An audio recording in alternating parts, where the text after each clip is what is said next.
Hello, hello.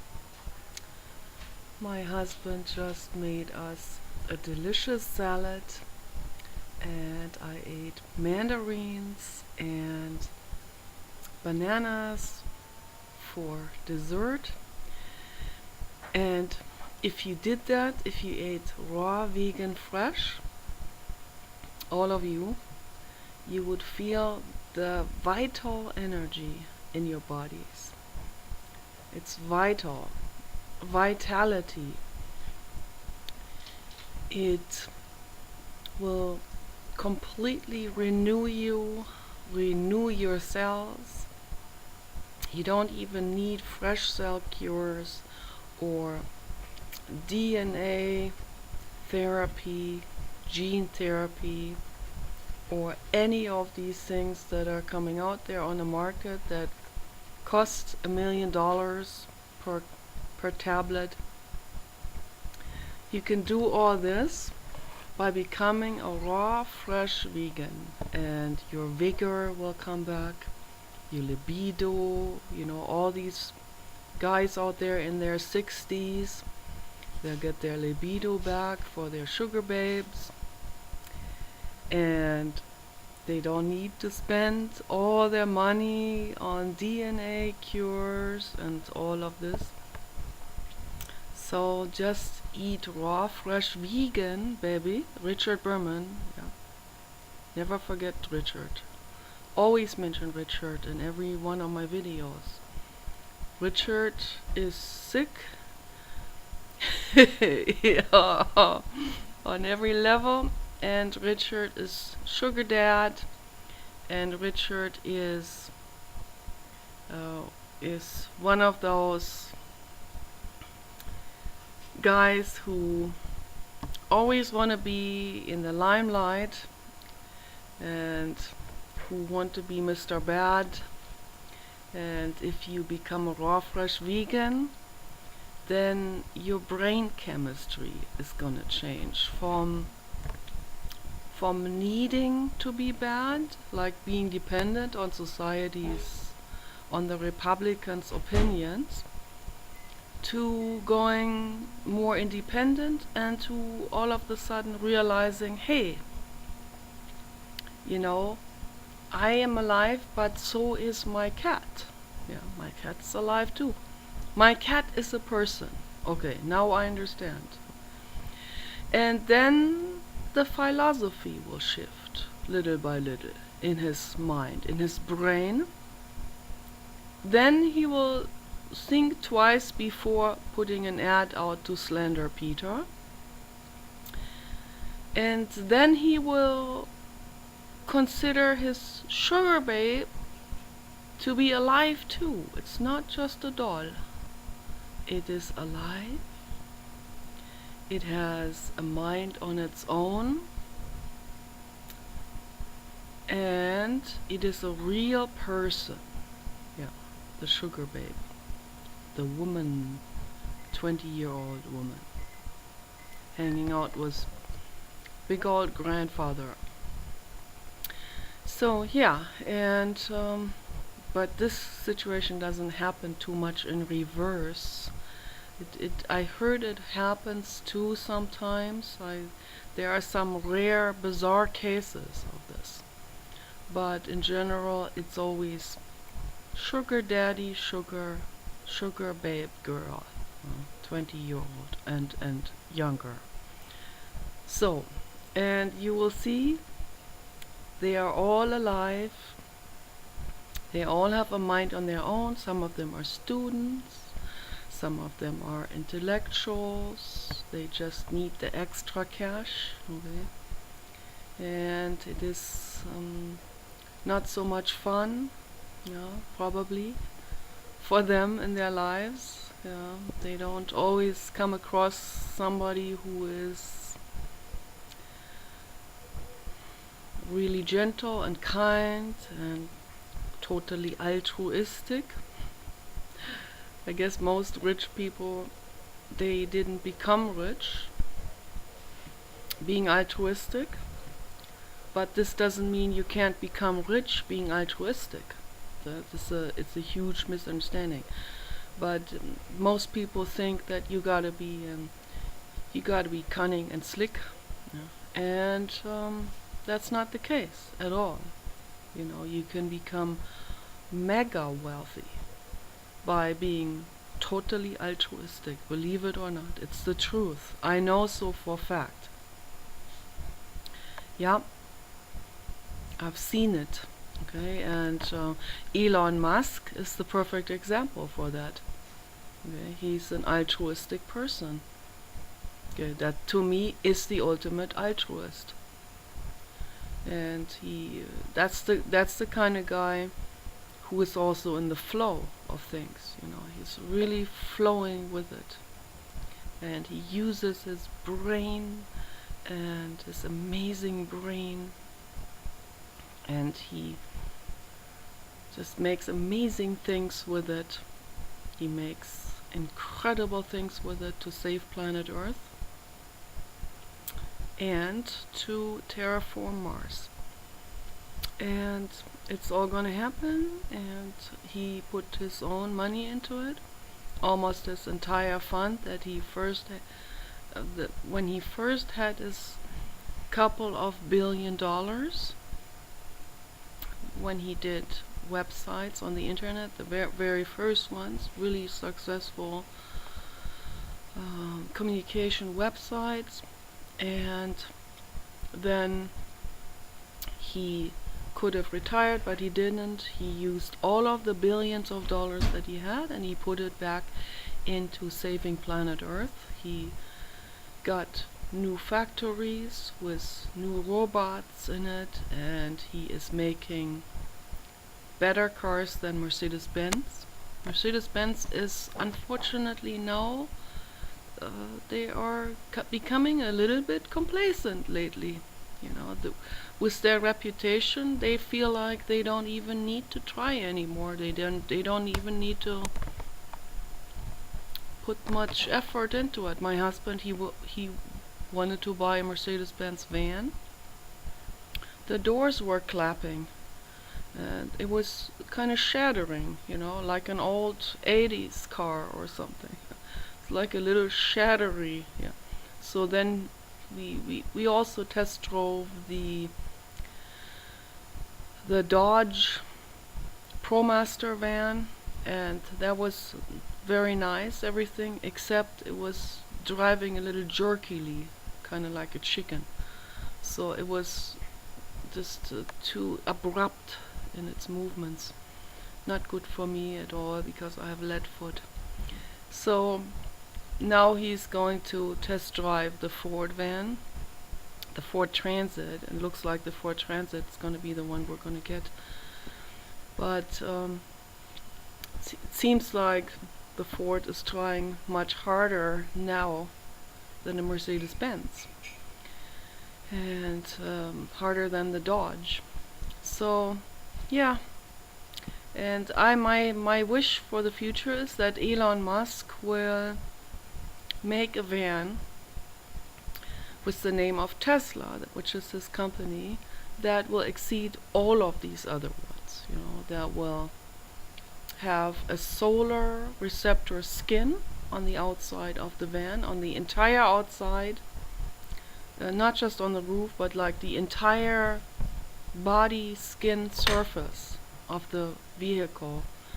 Solar receptors that are extremely powerful, and that will feed into a very high capacity battery that's inside of the van.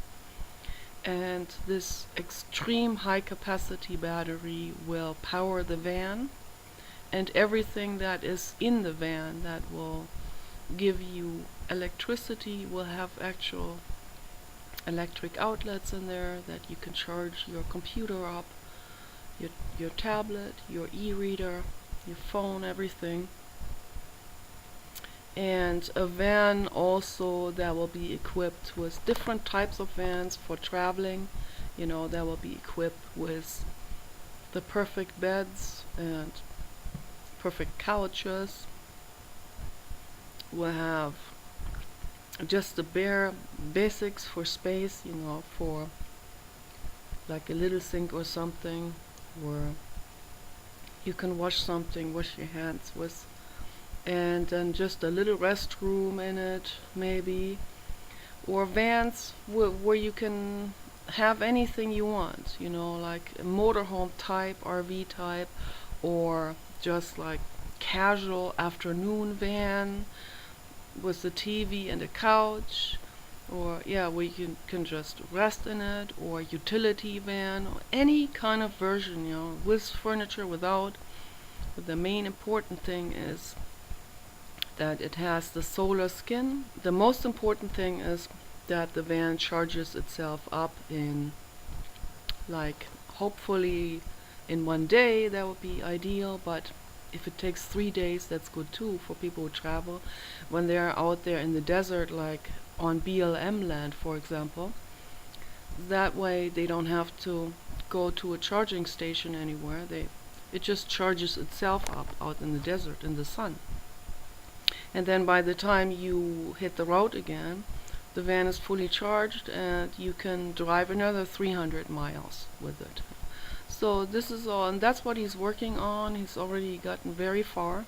Okay, he has batteries now that he developed that will hold the charge, that will give out 200 miles of driving on this one charge, fully electric, and then in the end also with the complete solar receptor skin body, so that way the car can always charge itself back up if you're stranded somewhere, or if you can't find a charging station, that it will do this.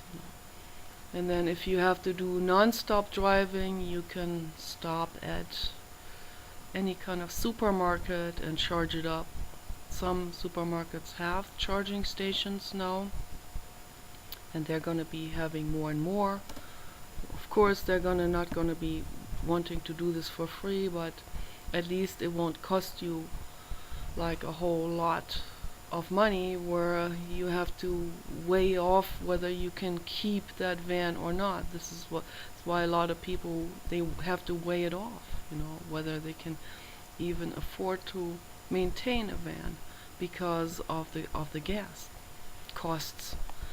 So once that's electric, there's no question about it. It will be a fraction of the price that people spend on gasoline. It will save planet Earth. Okay, you have to do it with incentives.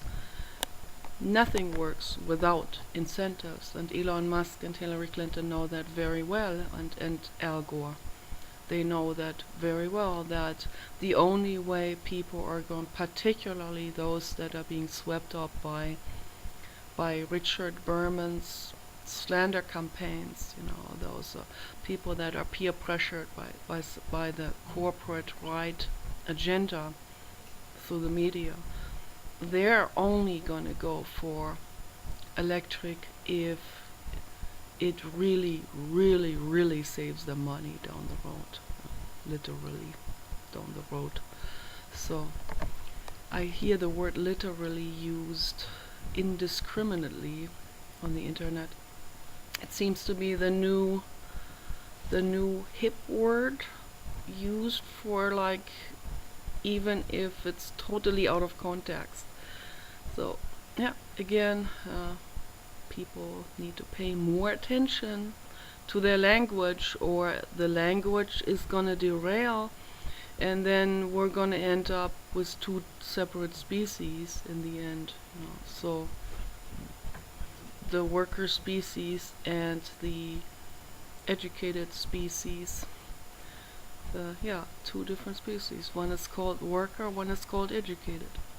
So two new Homo educated and Homo uneducated. Homo uneducated tatensis, it's going to be called. And that's not so cool, because then these two cannot communicate with each other anymore. It's already happening to the point where I'm on the internet and I read people's comments and I really do not know what they're saying. So, and then it kind of bothers me when I'm angry. I will say, I really didn't quite get what you're saying here. Can you say it in a little bit more grammatically accurate way? But I don't want to be angry anymore, and I don't want to be bitter, and I don't want to be frustrated, and I don't want to be lecturing, and I don't want to be an asshole either. That's not going to help the world. That's just going to be doing, then I'm doing exactly what all these other people are doing. And it helps to read books, because the books, they keep your brain in line. It's a counteraction to the soap opera reality shows and the millionaire matchmaker films that are already derailing from the actual language that is giving us a guide from the Oxford dictionaries and the other Merriam-Webster, the encyclopedic dictionary on the internet. All of those are really strong guidelines to keep the language clean, pro-communication, and understandable. Okay, so I hope this makes sense, and always I want to promote books, books, books. Write it on a wall, write it on a piece of paper, hang it over your bed. Books, okay? So when you get up in the morning, you see the word books over your bed. Books, good, okay, always. Books equals good. Write that down on a piece of paper. And then read, okay? We don't need the other language. English is becoming the world language. But let's keep this language at least. Let's keep it clean. Let's keep it free from double negations, from doubling, from words without context, from misunderstanding things where the word have is replaced with off, and these kind of things where it like really little by little becomes completely derailed, and then it will cause more misunderstandings, and it's already happening. It's like the people who are educated are already not even welcomed anymore in the circles of the uneducated people, because it makes the uneducated people uncomfortable when somebody is educated. So instead of looking at it from the angle and saying, hey, yeah, I want to be like him, I want to be educated too.